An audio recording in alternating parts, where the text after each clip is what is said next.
Ocor TV en coproducción con la Clínica Osmo presentan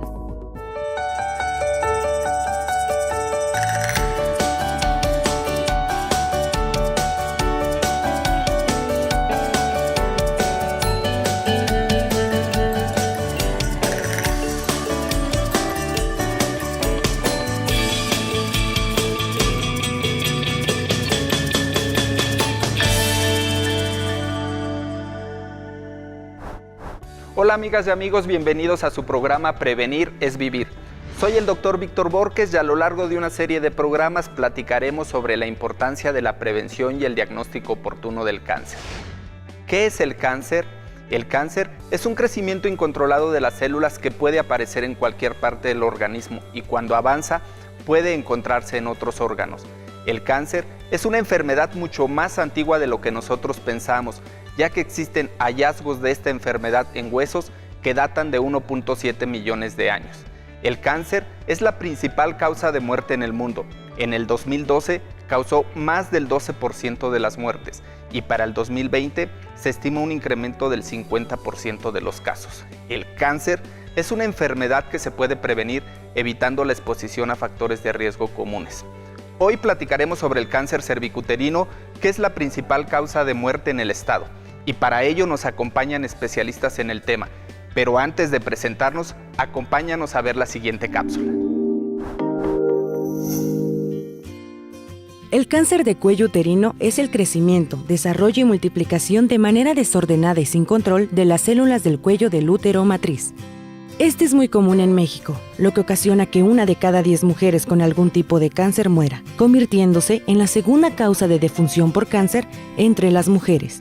Se detectan en promedio 14,000 casos cada año en nuestro país.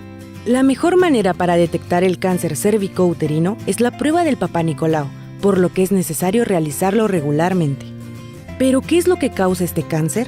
El virus del papiloma humano, que al infectar el útero podría progresar al desarrollo de esta enfermedad. Afortunadamente, es prevenible al 100% con las siguientes recomendaciones.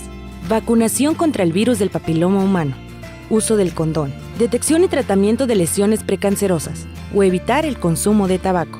Sin embargo, existen varios factores que favorecen su desarrollo.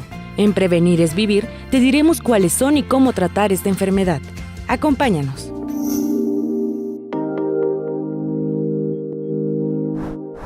Esta ha sido información general acerca del cáncer cervicuterino, pero para hablar más del tema nos acompañan especialistas. La doctora Viviana Pacheco, cirujana oncóloga, y el doctor Carlos Castellanos, ginecólogo. Bienvenidos, doctores. Gracias. Bueno, doctora, para iniciar, platíquenos acerca de qué es el cáncer cervicuterino. Bueno, el cáncer cervicuterino es una de las principales neoplasias de la mujer. En el país actualmente ocupa el segundo lugar. Es un tumor o es una neoplasia que sucede en el cuello uterino. Va generando células malignas y va expandiéndose primero localmente y después puede dar hasta metástasis. Ese es el cáncer cervicuterino. Es uno de los tumores o cánceres que se pueden prevenir. La principal prevención es la toma del Papá Nicolau. Es sabido que todas las mujeres que inician vida sexual se tienen que realizar su Papá Nicolau como un método de detección. El Papá Nicolau es más que nada detectar la presencia de células o cambios celulares en el cuello uterino que éstas pudieran generar algún tipo de cáncer posteriormente. Doctor, ¿qué es lo que ocasiona que haya, pues en México ocupa el segundo lugar de muertes el cáncer cervicuterino y en Oaxaca tengo entendido que es el primer lugar de causas de muerte por tumores, este tumor? Efectivamente, hay factores causales y el principal es las infecciones de transmisión sexual. De estos, el virus del papiloma humano es el que más provoca cambios celulares a nivel del cuello uterino que nos va a predisponer a un cáncer. Estas infecciones de transmisión sexual van a provocar cambios inflamatorios, pero el VPH, el virus del papiloma humano, que se abrevia VPH, va a dañar la célula. El sistema inmunológico llega un momento en que es incapaz de eliminarlo y la célula es invadida por el virus y este virus decodifica, quiere decir que encuentra la llave para dañar a la célula a través de, se podría decir, nutrirse a través de material genético de las células, va a provocar estos cambios. Entonces, el factor causal es el virus del papiloma humano, el más importante. induce o va a provocar 70-80% de los cánceres cervicuterinos. Hay otras infecciones de transmisión sexual como el herpes, que también provoca alteraciones celulares y también podría predisponer, pero el más frecuente, el más conocido, el que ya se sabe actualmente es el virus del papiloma humano. ¿Existen otros factores de riesgo? No sé, el consumir tabaco, el tener múltiples parejas, algo más aparte del virus del papiloma humano, Sí. doctor. El tener contacto con una persona que tenga el virus del papiloma humano es un factor de riesgo, y el tener múltiples parejas sexuales que predispongan a infecciones de transmisión sexual es un factor de riesgo. La edad temprana de inicio de relaciones sexuales, el tener muchos hijos que provoca cambios inflamatorios en el cuello, parejas que sean portadoras del virus del papiloma humano van a infectar a esta persona que está sana aparentemente. Entonces, entre más tempranamente edad se tenga contacto con el virus, mayor predisposición. Se ha visto una relación muy importante del tabaquismo. El fumar predispone mucho como factor de riesgo a que te infectes más del virus del papiloma humano. ¿Por qué? Porque el sistema inmunológico se deprime con los factores o los componentes químicos del tabaco. Dejar de fumar, por ejemplo, te puede disminuir las lesiones hasta un 80% o desaparecer la lesión con dejar de fumar a los que son fumadores. Doctora, ¿y cuáles son los síntomas iniciales en los cuales una mujer puede sospechar de que está teniendo cáncer cervicuterino? Desafortunadamente es uno de los tipos de cáncer que no dan síntomas como tales. Cuando ya se presenta algún síntoma es porque esta enfermedad ya está en una etapa clínica avanzada. Uno de los principales síntomas que presentan las mujeres es el sangrado transvaginal anormal. ¿Qué significa esto? Que es un sangrado no en el periodo menstrual, sino inter, o un sangrado posterior a tener relaciones sexuales, problemas, leucorrea o como le llamamos el flujo con olor. Son también dolor en la espalda. Muchas veces esta ya se presenta en etapas clínicas avanzadas. ¿Por qué? Porque ya las pacientes presentan hidronefrosis. Son uno de los principales síntomas. Y ya hasta lo último podría ser dolor en la cadera, pero esto ya es en etapas avanzadas. ¿Cada cuándo debería de realizarse un Papá Nicolau y cuándo debería de hacerse una colposcopía una paciente? Por lo menos una vez al año, ambas, ¿no? Porque la colposcopía es más que nada la vista, uno ve el cuello uterino a través de un espejo vaginal, pero magnificado con un microscopio, en donde nosotros vemos exactamente si hubiera alguna lesión que a simple vista no se puede ver. Obviamente que la colposcopía implica también realizarla con ciertas sustancias que nos ayudan también a identificar estas lesiones que se pudieran estar escondidas, ¿no? Ok, doctora. Doctor, ¿y cuáles serían los estudios de laboratorio aparte de la colposcopía y el Papá Nicolau? ¿Existen algún otro estudio que se puedan hacer para realizar el diagnóstico de forma temprana del cáncer? Bueno, para poder saber si una paciente tiene un factor predisponente causal, que sería el virus del papiloma humano, tenemos un estudio que es la captura de híbridos, que no es precisamente un estudio químico del paciente, sino es un estudio que nos ayuda a determinar si la paciente tiene un virus de alto riesgo que nos puede llegar a provocar una lesión cancerosa en la paciente o precancerosa. En este caso, esa captura de híbridos es un procedimiento parecido al Papá Nicolau. Se toma una muestra del cuello uterino y se manda a patología, o el mismo laboratorio puede tomar la muestra y hacer el estudio, vamos a decir, el análisis, si hay DNA de virus del papiloma humano en esa muestra. La paciente en general le hacemos estudios de biometría hemática, química sanguínea, examen de orina, pruebas de funcionamiento hepático, pruebas de coagulación, se pueden tomar radiografías, inclusive cuando ya sospechamos un cáncer invasor, para valorar si hay metástasis, ultrasonido de hígado y vías biliares para también ver si hay metástasis, y ultrasonido pélvico para también valorar si tiene un cáncer invasor que ya haya invadido vejiga o algún otro órgano vecino. Pero en general, un estudio para determinar si el paciente tiene cáncer, estudio químico, en sí no hay, nada más sería la prueba de captura de híbridos o una que se llama reacción en cadena de polimerasa para determinar el tipo de virus. Hay más de 200 subtipos, entonces hay que ver cuál tiene la paciente o qué virus tiene la paciente que le está infectando. ¿Y este tipo de virus, algunos son más agresivos o cuál es la razón de realizarse este tipo de estudios? Sí, existen virus de alto riesgo y de bajo riesgo. Los más comunes se clasifican en números. Los más comunes son el 6 y el 11, que son de bajo riesgo y únicamente, o pueden producir únicamente verrugas a nivel de genitales, donde se haya tenido contacto con el virus, que en este caso puede haber en boca, en ano, en vagina. Bueno, se puede saber que este tipo de virus lesiona a ese nivel. Y el virus de alto riesgo, los números 16 y 18, que son los más comunes que producen cáncer, también se determinan. Para eso nos sirve, para saber qué tipo de virus es el estudio que mencionaba anteriormente. Entonces sí es importante para nosotros determinar el virus que tiene la paciente, porque le podemos poner mayor cuidado a esta paciente en una consulta médica. Si yo sé que tiene el 16-18 y aparentemente no tiene una lesión, y lo encontré por un estudio que se lo mandé de tamizaje, quiere decir, para ver si tenía nada más la infección, pues tengo que checarla con mayor cuidado a esta paciente anualmente, para ver si desarrolla alguna lesión. Puede tener el virus y no necesariamente desarrollar cáncer. Para que llegue a ser un tumor o un cáncer cervicuterino, tiene que pasar por diferentes fases. Lo que nosotros actualmente le llamamos lesiones intraepiteliales. Hay lesiones intraepiteliales de bajo y alto riesgo. Estas con el tiempo pueden generar de bajo a un alto riesgo y de ahí originar después un cáncer in situ y después un cáncer invasor del cuello uterino. Por eso es que siempre las personas, cuando se detectan una displasia, que es una lesión premaligna, se tiene que someter a cierto tratamiento para prevenir que esto vaya a originar un cáncer. ¿Cuál sería lo ideal o cómo sería la forma idónea para que un paciente se esté realizando los Papá Nicolau? Bueno, se recomienda por la Organización Mundial de la Salud actualmente que a partir de los 18 a 21 años que se inicia la vida sexual, se realice un Papá Nicolau cada año, y si 3 Papá Nicolau le salen negativos, sin lesión, sin proceso inflamatorio, completamente normales, la paciente podría descansar un año y checarse otra vez 3 años seguidos, Papá Nicolau.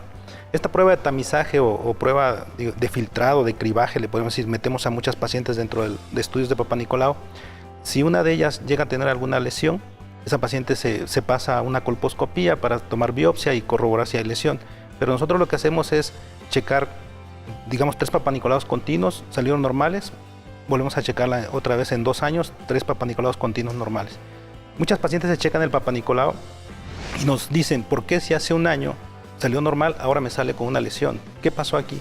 Precisamente ese es el objetivo, hacer un estudio a tiempo si aparece una lesión inicial del epitelio para que lo podamos tratar. Okay. Doctora, entonces, en conclusión, para prevenir el cáncer cervicuterino es realizarse el Papá Nicolau una vez cada año por 3 años consecutivos. Si sale negativo, pues realmente realizarse el estudio cada 2 años posteriormente. Y si tuviera una lesión in situ, como nos mencionaba, pues bueno, realizarse una colposcopía y de ahí pues obviamente recibir el tratamiento, ¿no? Sí, para tener el diagnóstico de cáncer cervicuterino, pues no nada más es viéndolo, se tiene que realizar una biopsia de la lesión que estamos nosotros observando y confirmarlo histopatológicamente de qué tipo de tumor es, ¿no? Para poder decir esta paciente realmente si tiene un cáncer cervicuterino. Gracias, doctores, por la información, ya que nos ha permitido diagnosticar de forma oportuna el cáncer cervicuterino. Acompáñanos a ver el siguiente corte promocional.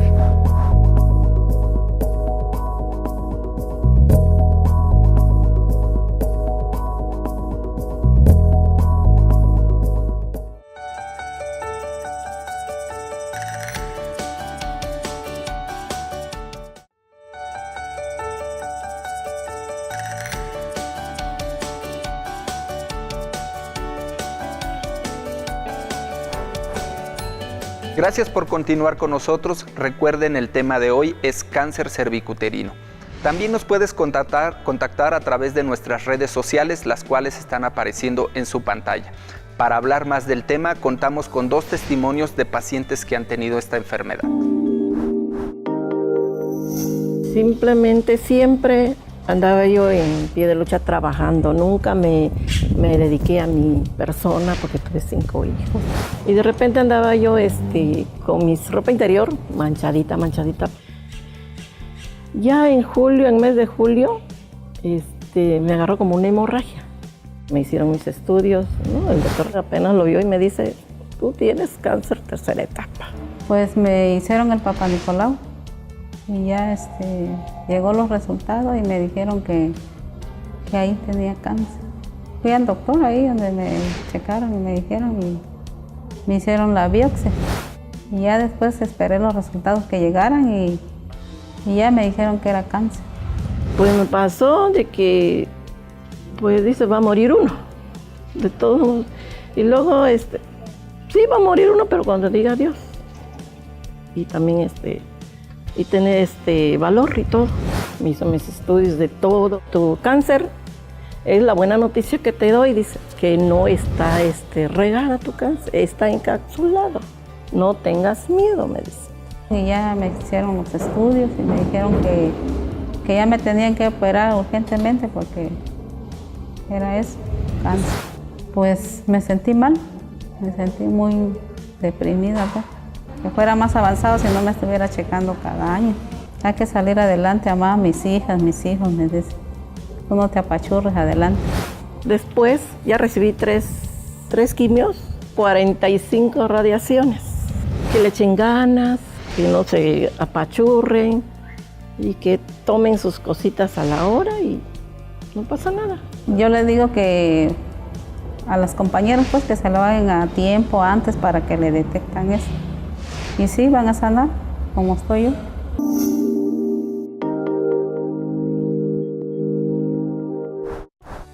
Hemos conocido el testimonio de 2 pacientes quienes nos han hablado cuál es el proceso de la enfermedad que ellos han vivido. Pero también algo muy importante que mencionaba una paciente era que el diagnóstico de cáncer lo relacionan con muerte. Para hablar más acerca de este tema, de cuál es el tratamiento del cáncer cervicuterino, continuemos con la entrevista con nuestros doctores. Por favor, doctor Carlos, ¿podría hablarnos un poco acerca del tratamiento para el cáncer cervicuterino? Bueno, nosotros como ginecólogos, primero o segundo contacto, lo que hacemos es diagnosticar, y una vez que vemos una lesión, si es una lesión inicial, una lesión precancerosa o una lesión de bajo grado, esta paciente, ya una vez que tomamos biopsia, tomamos en cuenta la historia clínica y la edad. Si es una paciente con factores de riesgo importantes o que tenga menos de 30 años, lo que hacemos es modificar algunos factores que pudieran estar condicionando la infección. Y es posible que en la gran mayoría de pacientes con únicamente vigilancia haya una regresión de la lesión. Quiere decir que llegara a desaparecer la lesión si tienen menos de 30 años. Porque su sistema inmunológico está activo y tiene una buena respuesta inmunológica al hecho de modificar hábitos. Buena alimentación, quitar un poco de estrés, dormir bien. Entonces, modificar hábitos es importante. Si la paciente tiene una lesión de alto grado, así sea menor de 30 años, una lesión de alto grado, entonces podemos hacer tratamientos para eliminar la lesión. Paciente de más de 30 años con lesiones de bajo grado o lesiones de alto grado, se recomienda, o precancerosas de alto grado, se recomienda que las quitemos, que retiremos esa lesión, porque puede haber una progresión a un cáncer, o una lesión de bajo grado progresar a una lesión de alto grado y posteriormente a un cáncer. Sabemos que es difícil que esto ocurra, o que la probabilidad estadística es poca, pero ya una vez que tenemos detectada a la paciente hay que tratarla. ¿Y cómo se tratan estas lesiones? Bueno, hay diferentes formas de tratarlo. Uno es quitando la lesión, que sea haciendo un cono cervical, quitando todo el rodete del cuello de la matriz para quitar la lesión, mandando a estudiar si quitamos toda la lesión con el patólogo para que le haga un estudio histopatológico. La otra es con láser, podemos utilizar láser para hacer una evaporización, evaporar la lesión con láser, dirigiendo al sitio de lesión donde haya una lesión en el cuello del útero para que se evapore. Y siendo más radicales, a veces se puede hacer un retiro quirúrgico del cuello de la matriz.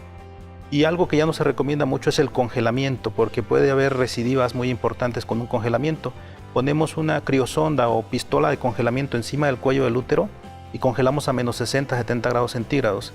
Eso va a hacer que las células dañadas mueran, se podría decir así, y haya una descamación de esas células dañadas y una reepitelización.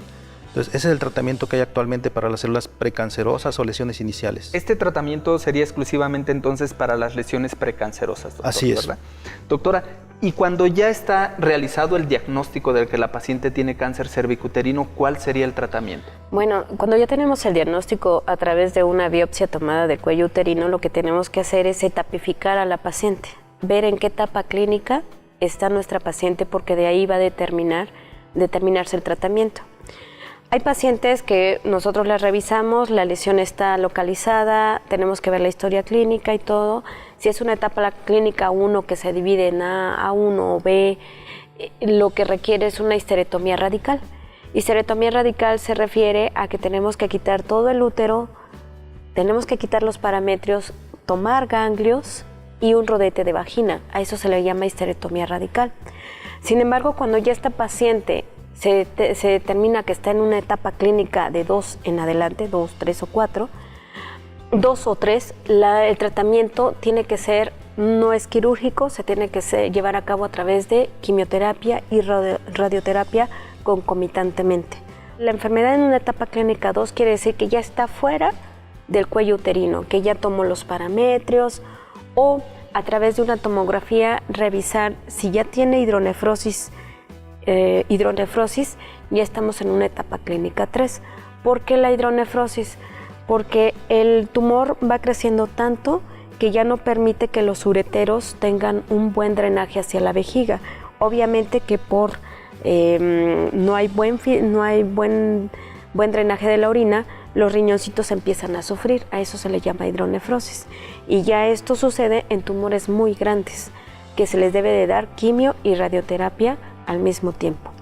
Una etapa clínica 4 es aquella que ya nos dio metástasis y ya el tratamiento ya nada más es paliativo y es a través de quimioterapia.